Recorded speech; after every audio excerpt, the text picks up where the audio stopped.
The views and opinions expressed in this video are solely those of the Fat Bearded Vinyl Guy and should not be taken seriously by sane people.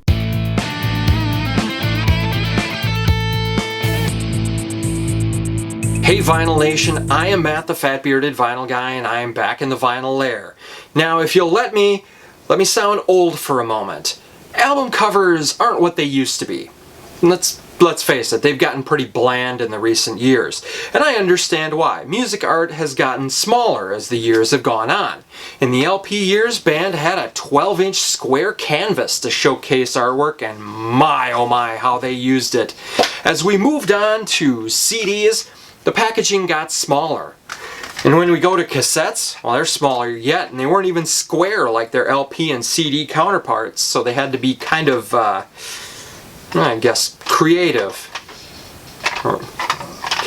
Now streaming is the thing, and the artwork fits on your phone, and we're talking an inch to an inch and a half max. In the spirit of the olden days, when LP jacket art was just that, art, I present my top 5 favorite album covers. Although REO Speedwagon's 7th album has been featured on worst album titles and covers lists, I like it. Both of them, in fact, if in a bizarre kind of way. An odd album title clearly calls for odd album art. Now, this album was released in 1978, clearly before Photoshop, so they had to really take a fish and stick a tuning fork in its mouth. I hope that they didn't use that tuning fork afterwards, or they at least washed it. There is a lot going on Styx's Grand Illusion cover, clearly going with that illusion theme. The forest, it's obvious. The face is clear, but in the face, there's this pond here. And don't forget the man on a horse and all that as well. You can also squint a little bit and get a seeing the forest for the trees metaphor in this as well. Derek Riggs was a longtime artist for Iron Maiden, creating the mascot Eddie for Iron Maiden, who was featured on every album, single, even promotional materials. Using the Egyptian theme from the title track, Riggs created Eddie merged with the pyramid in this iconic album art. If you look closely, there are some fun Easter eggs in here, such as the phrases, "What, no Guinness? What a load of crap!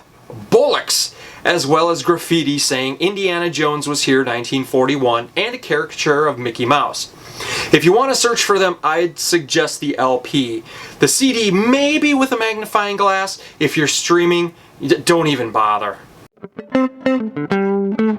One of the most famous band photographs in history. No other pose has been associated with a single band than Queen has with the Queen 2 cover. Mick Rock was inspired by a photo of Marlene Dietrich from the set of 1932's Shanghai Express. Most of the band thought the photo was kind of pretentious, but Freddie Mercury being Freddie Mercury, he managed to bring the other 3 band members around. The iconic photograph was recreated for the Bohemian Rhapsody video a year later, and then done again in the 1985 One Vision video from A Kind of Magic.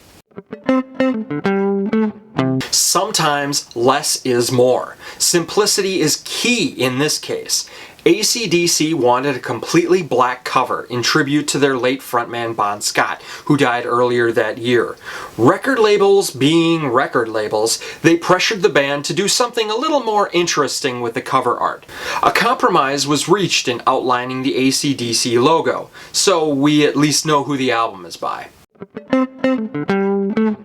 Looking through the prism of 2020, there is nothing risque or scandalous about the Herb Alpert Whipped Cream album cover. But in 1965, this was the most provocative album cover out there at the time. When Herb Alpert himself saw the shots from the session, and more specifically, the shot that would go on the cover, he was quoted as saying, "Holy shit, that is too racy." The girl on the cover? I know, we heterosexual males see cover art girls as nameless dames, but yes, this dame has a name. Dolores Erickson, who is now 83, at the time was a veteran of album covers, being on albums from Nat King Cole and the Kingston Trio, just to name a couple. She was covered by a Christmas blanket and shaving cream instead of whipped cream. The shaving cream still started to melt under the hot lights and started slipping a bit. Oh yeah, and she was also 3 months pregnant at the time.